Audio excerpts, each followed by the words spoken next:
بسم اللہ الرحمن الرحیم۔ گمنام ہیرو کے معزز ناظرین السلام علیکم۔ دوستو لائک ضرور کر دیا کریں، شکریہ۔ آئیے چلتے ہیں کہانی کی طرف۔ اس نے آج خود دوستی کی ابتدا کر کے مجھے کبھی اپنے دل کو ٹٹولنے کا موقع نہیں دیا تھا۔ آسانی سے ہاتھ آ جانے والی کسی بھی شے کی طرح شاید میں کبھی اس کی قدر نہ کر سکا، لیکن جہانگیر کے چند فکروں نے اس کے وجود میں انا کی چنگاریاں سلگا کر میرے لیے ایک امتحان پیدا کر دیا تھا۔ غزالہ اور سلطان شاہ کی واپسی تک ویرا دوبارہ میرے سامنے نہیں آئی، اپنے کمرے میں گھسی رہی۔ وہ دونوں خاصے سامان سے لدے پھندے گھر آئے۔ ان کی غیر حاضری میں حالات میں نمایاں تبدیلیاں آئی تھیں۔ انہیں خوشی ہوئی کہ امید افزا پیش رفت کے نتیجے میں رات ڈلنے تک بہت کچھ ہو سکتا تھا۔ غزالہ نے آتے ہی متجسس نگاہوں سے ادھر ادھر کا جائزہ لیا تھا۔ میں نے اندازہ لگایا کہ اس کی بے چین نگاہیں ویرا کو تلاش کر رہی تھیں، مگر میں نے آج خود کوئی بات نہیں کی کہی۔ ان دونوں کی آوازیں سن کر بھی ویرا اپنے کمرے سے باہر نہیں آئی۔ گفتگو کے اختتام پر میں اپنے کمرے میں گیا تو غزالہ بھی میرے پیچھے پیچھے اندر پہنچ گئی۔ کیا ویرا سے آپ کا کوئی جھگڑا ہوا ہے؟ تخلیے میں پہنچتے ہی اس نے راز دارانہ لہجے میں پوچھا۔ میں نے مڑ کر حیرت سے اس کی چمکتی ہوئی آنکھوں میں جھانکا اور اپنے سر کو نفی میں جنبش دیتے ہوئے پوچھا، تمہیں یہ خیال کیوں ہوا؟ گھر میں غیر فطری سی خاموشی ہے۔ میرے حساب سے ویرا کو آپ کے آس پاس ہی موجود ہونا چاہیے تھا، اس نے کسی طنز کے بغیر سادگی سے کہا۔ ہر وقت ایسا نہیں ہوتا، میں نے مدافعانہ لہجے میں کہا۔ وہ اپنے موڈ کی مالک ہے۔ وہ میرا ہاتھ تھام کر میرے ساتھ ہی بستر پر بیٹھ گئی اور مٹھاس سے بولی، میں اس کے موڈ کو بہت اچھی طرح سمجھتی ہوں۔ آپ نے یقیناً اس کے ساتھ زیادتی کی ہوگی۔ میں نے محسوس کیا ہے کہ آپ کے لیے وہ بہت فراخ دلی کا مظاہرہ کرتی ہے اور آپ کی کسی بات کا برا نہیں مناتی۔ اگر وہ آپ سے ناراض ہو کر اپنے کمرے میں گھسی ہوئی تو اس کا کوئی نہ کوئی سبب ضرور ہوگا۔ کبھی تم کو اس سے سنگین شکایتیں پیدا ہونے لگتی ہیں، کبھی اس کے لیے ہمدردی کا جذبہ جاگ اٹھتا ہے۔ میں نے چڑ کر کہا، ایسا ہی شبہ ہو رہا ہے تو جا کر خود اس سے پوچھ لو۔ وہ دل آویز انداز میں اٹھلا کر ہنس پڑی۔ اگر جھگڑا نہیں ہوا تو آپ میرے سوال پر چڑ کیوں رہے ہیں؟ میں ہرگز نہیں چڑ رہا، میں نے اپنی جلاہٹ پر قابو پاتے ہوئے کہا۔ میں تو تمہیں دعوت دے رہا ہوں کہ جا کر خود اسی سے تفتیش کر لو۔ اس کی رکتی ہوئی ہنسی پھر تیز ہو گئی۔ یہ بات آپ بھی اچھی طرح جانتے ہیں کہ وہ مر کر بھی میرے سامنے آپ کی شکایت نہیں کرے گی۔ ہر وقت میرے خلاف زہر اگلتی رہتی ہے، بات بات پر بحث کرتی ہے، اور تمہیں خوش فہمی ہے کہ وہ میری شکایت نہیں کرے گی؟ میں نے استضائیہ لہجے میں کہا۔ مذاق کی بات اور ہے، میں مانتی ہوں کہ وہ مذاق میں وہ آپ سے بہت زیادہ الجھتی ہے، اس بہانے سے اسے آپ زیادہ سے زیادہ باتیں کرنے کا موقع ملتا رہتا ہے۔ سنجیدگی سے وہ میرے سامنے آپ کے خلاف زبان نہیں کھولے گی۔ آخر تم کہنا کیا چاہ رہی ہو؟ میں نے قدرے حیرت اور قدرے غصے سے پوچھا۔ مجھے گھر سے نکلتے ہی غلطی کا اندازہ ہو گیا تھا۔ اس نے مسحری چھوڑ کر قالین پر ٹہلتے ہوئے دھیمی آواز میں کہا، میں اسے بھی اپنے ساتھ لے جاتی تو شاید کسی بدمزگی کی نوبت نہ آتی۔ اس کی قیاس آرائی نے مجھے حیران کر دیا، مگر میں نے اپنی حیرت چھپاتے ہوئے تیزی سے پوچھا، پہیلیاں کیوں بجوا رہی ہو؟ کھل کر کہو کہ تمہارے ذہن میں کیا اندیشے پروان چڑھ رہے ہیں؟ ٹہلتے ٹہلتے وہ تیزی سے پلٹی اور میرے قریب بیٹھ کر سپردگی کے انداز میں اپنا سر میرے شانے پر ٹکا دیا۔ میرے ذہن میں کچھ بھی نہیں ہے، بات بس اتنی سی ہے کہ میں بھی ویرا کی طرح ایک عورت ہوں اور اس کے ذہن کو کھلی کتاب کی طرح پڑھ لیتی ہوں، خاص طور پر اس وقت جب وہ آپ کے بارے میں سوچ یا بول رہی ہوتی ہے۔ اس میں آپ کا کوئی قصور نہیں ہوتا۔ وہ ایسے والہانہ انداز میں میرے بدن سے چپک کر بیٹھی تھی کہ میرے ذہن پر چھانے والا چڑچڑا پن کا فوراً کافور ہو گیا۔ اس کی جگہ میرے دل میں غزالہ کے لیے نرمی اور ہمدردی کے جذبات جاگ اٹھے اور میں نے ہولے ہولے اس کا سر سہلانا شروع کر دیا۔ غلطی میری تھی، وہ خود کلامی کے انداز میں دھیرے دھیرے بولے جا رہی تھی۔ جہاں انگارے دہک رہے ہوں وہاں تیل نہیں ڈالا جاتا، وہ تنہائی بلکہ اکیلے پن کا شکار ہے۔ مجھے اس کو اپنے ساتھ لے جانا چاہیے تھا۔ آپ کو تنہا پا کر شاید اس نے کسی امتحان میں ڈال دیا ہوگا۔ آپ کے حوصلہ شکن رد عمل نے اسے مایوس کر دیا۔ اس طرح ٹکرائے جانے پر ہر شخص اپنی نظروں میں گر جاتا ہے۔ اب وہ ہم سب سے ناراض اور منہ چھپائے اپنے کمرے میں گھسی بیٹھی ہے۔ جب تک وہ بات پوری نہ ہوئی میں نے غزالہ کی بات کاٹنے کی کوشش کوشش نہیں کی، لیکن کام کا متن پورا ہوتے ہی میں نے اسے خاموش کر دیا۔ اس کے بارے میں اتنا نہ سوچا کرو، یہ بھی ویرا کا ایک درینہ مرد ہے، وہ چاہتی ہے کہ اس کے ارد گرد جو لوگ موجود ہوں وہ ہمیشہ اسی کے بارے میں سوچتے رہیں۔ تمہیں تشویش میں مبتلا دیکھ کر اسے ذہنی راحت ملے گی۔ میں نے غزالہ کی مفروضہ کہانی کی تردید کرنے کی کوئی ضرورت نہیں سمجھی۔ وہ موضوع جاری رہتا تو بات سے بات نکلتی رہتی اور مجھ سے کہیں نہ کہیں کوئی غلطی ہو ہی جاتی۔ سلطان شاہ مرد تھا، وہ ویرا کی غیر موجودگی کے بارے میں ذرا بھی فکر مند نہیں ہوا تھا، لیکن غزالہ کی چھٹی حص نے اسے گڑبڑ کی خبر دے دی تھی۔ یہ دوسری بات تھی کہ گڑبڑ کے بارے میں اس کا اندازہ سراسر غلط تھا۔ اس روز ویرا نے میرے ذہن میں دار آنے والے اندیشوں کے بالکل برعکس یکایک گریز کا رویہ اپنا لیا تھا۔ وہ اپنی فطرت میں بہت عجیب عورت تھی اور مجھے اکثر حیران کرتی رہتی تھی۔ ایک چھت کے نیچے رہ کر ہم دونوں ایک دوسرے کی نگاہوں سے زیادہ دیر تک اوجھل نہیں رہ سکتے تھے۔ بعد میں اس سے سامنا ہوا تو دوسروں کے لیے اس کا رویہ بالکل نارمل تھا۔ وہ مجھ سے ہنس بول بھی رہی تھی، مگر اس کے لب و لہجے میں مجھے لا تعلقی سی محسوس ہو رہی تھی۔ ابتدا میں ویرا کا بیگانگی کا وہ رویہ مجھے بہت تکلیف دہ محسوس ہوا، مگر پھر میں نے اس تبدیلی کو قبول کر کے خود بھی ذرا سا بے رحمانہ جوابی لہجہ اپنا لیا۔ ویرا نے اس روز دن کے اجالے میں ہی خاصی میں نوشی گاڑ ڈالی تھی، جس کا گہرا سرور اس کی آنکھوں میں تیرنے والے سرخ ڈوروں سے جھلک رہا تھا۔ زبان بوجھل تھی اور الفاظ کا توازن قدرے بگڑا ہوا تھا۔ اس نے کچن میں غزالہ کی مدد سے اپنی شکم پوری کا اہتمام کیا اور پھر سرے شام ہی سو جانے کے ارادے سے اپنے کمرے میں چلی گئی۔ سلطان شاہ مانی خیز انداز میں سر ہلا کر اسے دیکھتا رہا۔ آج میم صاحبہ کے تیور کچھ بگڑے نظر آ رہے ہیں۔ ویرا کی خوابگاہ کا دروازہ بند ہونے کے بعد سلطان شاہ نے میری آنکھوں میں جھانکتے ہوئے کہا۔ سلطان شاہ کا وہ ذومعنی سوال سن کر غزالہ کے ہونٹوں پر ایک بے ساختہ مسکراہٹ پھیل گئی۔ میں نے سلطان شاہ کے چہرے پر سے نظریں ہٹائے بغیر کہا، تم نہایت گامڑ شخص ہو۔ اتنی واضح بات کئی گھنٹوں کے بعد تمہاری سمجھ میں آئی ہے۔ اس نے بکلا کر غزالہ کی طرف دیکھا۔ اس کی خوبرو مسکراہٹ ہنسی میں بدل گئی۔ وہ دراصل زنانہ نخروں پر زیادہ غور نہیں کرتا۔ اس نے مدافعت کرنے کی کوشش کی۔ غزالہ عورت ہے، اس نے ضرور کوئی اندازہ لگا لیا ہوگا۔ یہ موضوع بہت پرانا اور فرسودہ ہو چکا ہے، میں نے چپتے ہوئے لہجے میں کہا۔ اگر اب نخروں پر غور کرنے کا کوئی ارادہ ہو تو غزالہ سے رجوع کر لینا، تمہیں خاصا افاقہ ہوگا۔ سلطان شاہ نے برا سا منہ بنا لیا۔ ویرا کی فکر میں کون سا بیمار ہو گیا ہوں جو مجھے افاقہ ہوگا؟ اس کی ساری فکریں تم ہی کو مبارک ہوں۔ وہ کھسیا کر لاجواب ہو گیا تھا۔ میں نے اس پر مزید کوئی فکرہ کسنے کا ارادہ ترک کر دیا۔ اول خان نے رخصت ہوتے وقت یہ نہیں بتایا تھا کہ وہ کب واپس لوٹے گا اور میں آپریشن میں اس کے ساتھ کیسے شریک ہو سکوں گا۔ رات اتر آئی، کھانے کا وقت ہو گیا، مگر اس کی طرف سے کوئی خیر خبر نہیں ملی تو میں نے اسٹیشن 4 فون کیا۔ وہ اپنے دفتر میں موجود نہیں تھا۔ اس کی مصروفیات کے بارے میں کسی سے کچھ پوچھنا بے سود تھا۔ اپنے پچھلے تجربے کی بنا پر مجھے معلوم تھا کہ جب تک اول خان میرے لیے کوئی خاص پیغام نہ چھوڑے، اس کے آدمی اس کے بارے میں کچھ بتانے سے گریز کرتے ہیں۔ دفتر میں اول خان تھا اور نہ اس کا کوئی پیغام۔ میرے لیے وہ انتظار بہت صبر آزما تھا۔ میرے ذہن میں رہ کر یہ اندیشہ سر ابھار رہا تھا کہ کہیں اول خان کسی گورکھ دھندے میں پھنس کر مجھے اپنے ساتھ لے جانے کا پروگرام ہی منسوخ نہ کر دے۔ اسے کوئی بھی ناگزیر مجبوری پیش آ سکتی تھی۔ سب سے بڑی بات یہ تھی کہ اس آپریشن میں اسپیشل ٹاسک فورس کا کوئی فعال کردار نہیں تھا۔ آئی بی والوں کی نگرانی میں سارے مراحل مقامی پولیس کو طے کرنے تھے۔ یہ امکان بھی نظر آ رہا تھا کہ وہ لوگ اپنی حکمت عملی میں کوئی تبدیلی نہ کر لیں۔ میرے ذہن میں یہ اندیشوں اور وسوسوں کے وہ پہاڑ بھیانک صورت اختیار کرتے جا رہے تھے کہ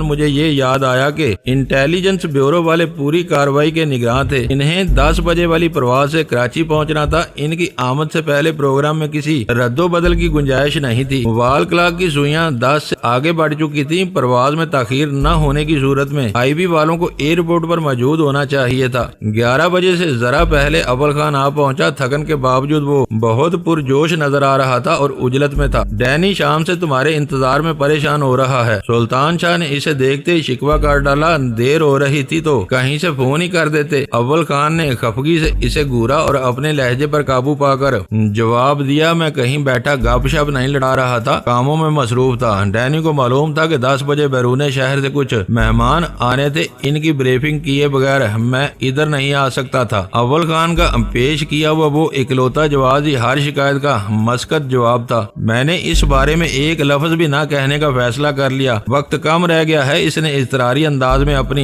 ریسٹ واچ پر نظر ڈالتے ہوئے کہا۔ ہمیں آپریشن کے آغاز سے پہلے بصیرہ کا بیرونی طواف بھی کرنا ہے، کیا ایک پیالی چائے پینے کا وقت بھی نہیں ہے؟ غزالہ نے اپنی جگہ چھوڑتے ہوئے پوچھا۔ اول خان لمحہ بھر کے لیے متردد نظر آیا، پھر صوفے کے کنارے پر ٹکتے ہوئے بولا، جلدی سے لے آؤ، اس وقت چائے کی طلب بھی محسوس ہو رہی ہے۔ غزالہ لپک کر باورچی خانے کی طرف چلی گئی۔ میں موقع غنیمت جان کر خوابگاہ میں جا گھسا۔ میں نے بہت تیزی سے کپڑے تبدیل کیے، جوتے پہنے اور بیم گن جیب میں ڈال کر واپس ڈرائنگ روم میں آیا تو غزالہ چائے لا چکی تھی۔ خوب۔ اول خان نے اپنی پیالی سے ایک گھونٹ لے کر توصیفی لہجے میں کہا، چائے کے بہانے تمہیں لباس بدلنے کا موقع مل گیا۔ میں صبح سے ان ہی کپڑوں میں بندھا ہوا ہوں۔ میں نے صرف بیم گن لی ہے۔ میں نے اسے بتانا چاہا مگر اس نے میری بات کاٹ دی۔ کافی ہے، ویسے اس کی بھی ضرورت نہیں ہے، تیاریاں کچھ زیادہ ہی ہو گئی۔ چند منٹ میں چائے کی پیالی خالی کر کے ہم دونوں اٹھ کھڑے ہوئے۔ باہر اول خان کی جیپ میں موجود تھی جس میں ڈرائیور نہیں تھا۔ کیا بات ہے، اس وقت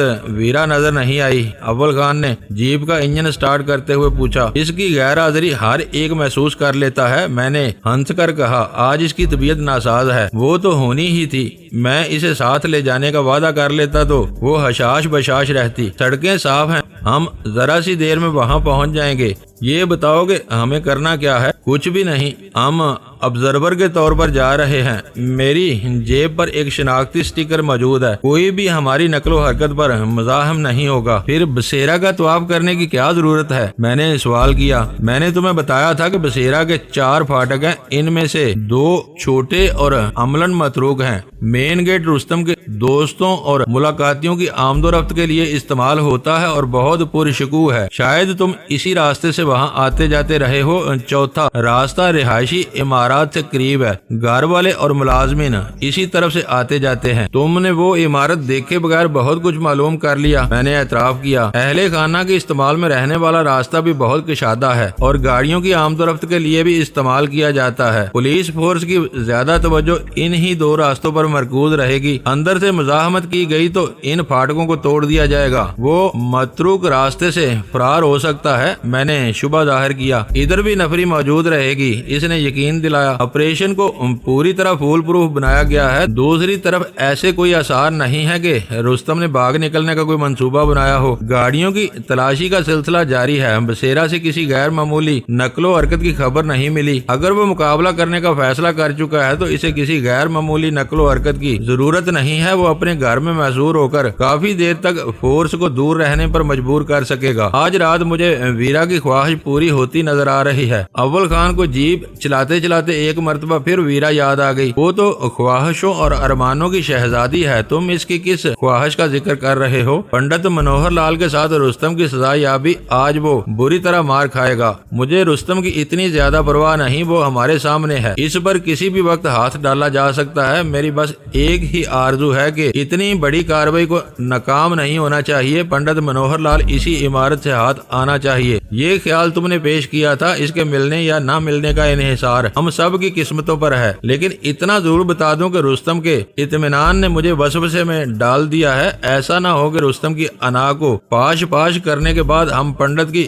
گرد بھی نہ پا سکیں۔ میں نے جواب میں کچھ نہیں کہا، دل ہی دل میں اول خان کے اس اندیشے کے غلط ثابت ہونے کی دعا مانگتا رہا۔ میں نے رستم سے گفتگو کے بعد جو رائے قائم کی تھی وہ پوری ایمانداری کے ساتھ سب کے سامنے پیش کر دی تھی۔ میرے نزدیک یہ بات ہر شک و شبہ سے بالا تر تھی کہ رستم پنڈت کا پشت پناہ تھا اور اس کے مسائل سے پوری طرح باخبر تھا۔ ڈرائیونگ کے دوران میں اول خان بار بار اپنی ریسٹ واچ پر نگاہ ڈالتا آیا تھا۔ میں سمجھ رہا تھا کہ وہ جلد از جلد رستم کی رہائش گاہ تک پہنچنے کی فکر میں ہے۔ سڑکوں پر ٹریفک نہ ہونے کے برابر تھا۔ اول خان نے بار بار گھڑی دیکھنے کے باوجود جیپ کی رفتار تیز نہیں کی تو میں اس سے سوال کیے بغیر نہ رہ سکا۔ ڈیش بورڈ کا نچلا خانہ کھول کر اپریٹس نکال لو، اس نے مشورہ دیا۔ اسے ٹھیک 11:30 بجے آن کرنا ہے۔ آج کے آپریشن میں حصہ لینے والے تمام یونٹ ایسے ہی ٹرانسمیٹر پر ایک دوسرے سے رابطے میں رہیں گے۔ میرے دل میں اطمینان کی ایک لہر دوڑ گئی۔ میں نے اپنے سامنے والے خانہ کھول کر موبائل فون سے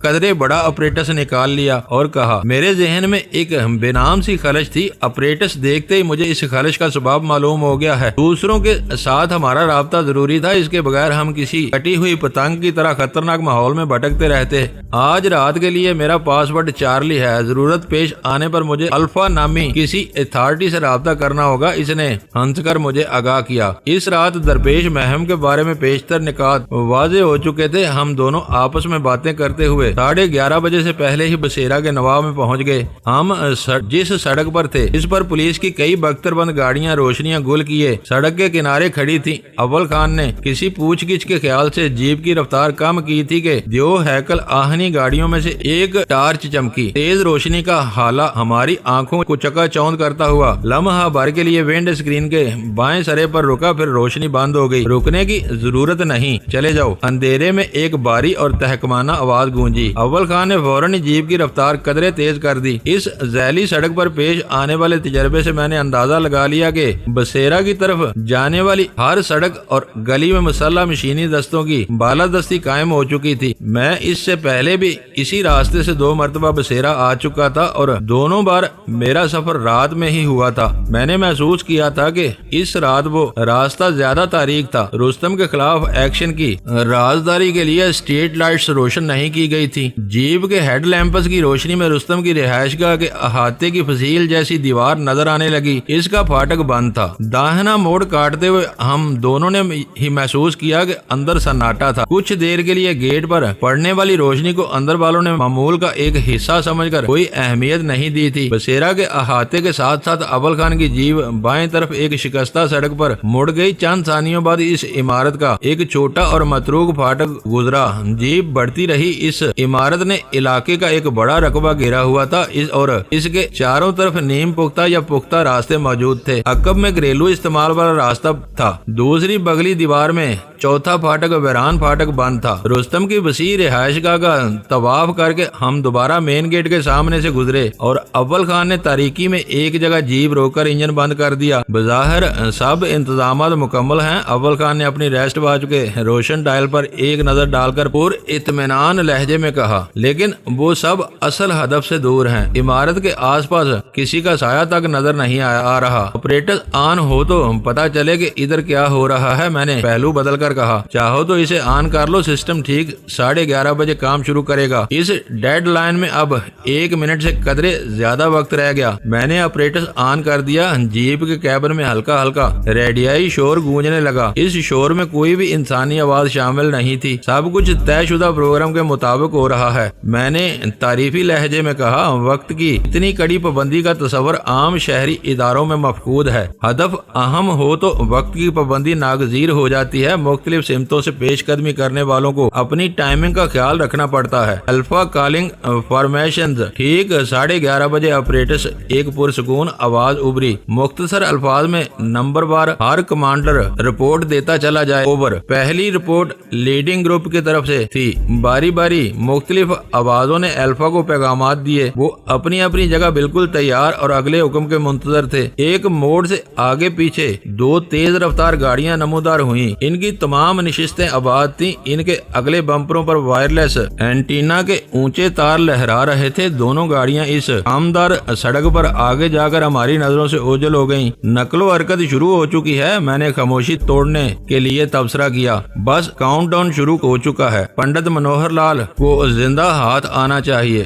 آئے گا، ضرور آئے گا۔ میں نے اضطراب کے عالم میں ہتھیلیاں مسلتے ہوئے کہا۔ آپریٹرز پر سناٹا ہے۔ کیوں نہ تم بھی الفا کو اپنی موجودگی کی اطلاع دے ڈالو۔ نہیں، اس نے انکار کر دیا۔ مجھے صرف ضرورت پیش آنے پر رابطہ کرنا ہے۔ اس وقت ان کے انتظامات میں ٹانگ اڑانے سے کوئی بدمزگی بھی ہو سکتی ہے۔ میں نے بدمزگی کے سخت لفظ پر کوئی اعتراض کرنے کا ارادہ ملتوی کر دیا۔ میری طرح وہ بھی ذہنی انتشار اور دباؤ میں مبتلا تھا۔ ایسی صورتحال میں روشن امکانات بھی مخدوش اور منفی نظر آنے لگتے ہیں۔ وقت دھیرے دھیرے گزرتا رہا۔ جیپ میں ہم دونوں خاموش اور اپنے اپنے خیالوں میں ڈوبے ہوئے تھے۔ اس دوران میں وقفے سے آپریٹر پر پیغامات کا تبادلہ ہوتا رہا، جس میں سے بیشتر احکامات الفا کی جانب سے تھے یا پھر اس کے آدمی اس کی ہدایت کے مطابق اپنی پوزیشنوں میں رد و بدل کے بارے میں اطلاعات دے رہے تھے۔ بصیرہ کے احاطے کی دیواریں اتنی اونچی تھی کہ باہر سے ان کے درمیان بنی ہوئی کوئی عمارت نظر نہیں آ سکتی تھی، لیکن ہمیں رات کی تاریکی میں اس عمارت کی بالائی منزل میں ایک روشن حالہ نظر آ رہا تھا، جس کا سبب اندر جگمگانے والی روشنیاں تھیں۔ باہر پھیلے ہوئے اندھیرے میں وہ انعکاس کچھ زیادہ ہی نمایاں آیا تھا، پھر اچانک فضا میں اندھیرا پھیل گیا۔ میرے ذہن نے پہلا خیال یہ آیا کہ آپریشن کی نگرانی کرنے والوں نے بجلی کمپنی تعاون سے بصیرہ کی روشنیاں فضاؤں میں وار کیا ہے، مگر وہ خیال خاصا کمزور تھا۔ ہر مقابلے میں خود تاریکی کی آڑ لے کر روشنی میں نہائے ہوئے دشمن پر وار کرنا زیادہ سہل اور سود مند ثابت ہوتا ہے۔ وہ لوگ ایسی غلطی نہیں کر سکتے تھے کہ بصیرہ میں رہنے والوں کو تاریکی کی پناہ فراہم کرتے۔ مجھے اس بارے میں زیادہ دماغ سوزی نہیں کرنی پڑی۔ لمحہ بار بعد ہی آپریٹرز پر الفا کی اضطراری آواز ابھری، پورا ٹارگٹ یکا یک اندھیرے میں ڈوب گیا ہے، شاید دشمن کو شبہ ہو گیا ہے۔ کاؤنٹ ڈاؤن ختم، اصل پلان کے مطابق سب ایڈوانس کرو۔ رات کی میٹھی آغوش میں سویا ہوا ماحول یکا یک متعدد انجنوں کے شور سے گونج اٹھا۔ دوستو ویڈیو کو لائک ضرور کر دیا کریں۔ ISI پاک آرمی زندہ باد، پاکستان پائندہ باد۔ معزز ناظرین، اپنا خیال رکھیے گا اور اپنے اس چینل کا بھی شکریہ۔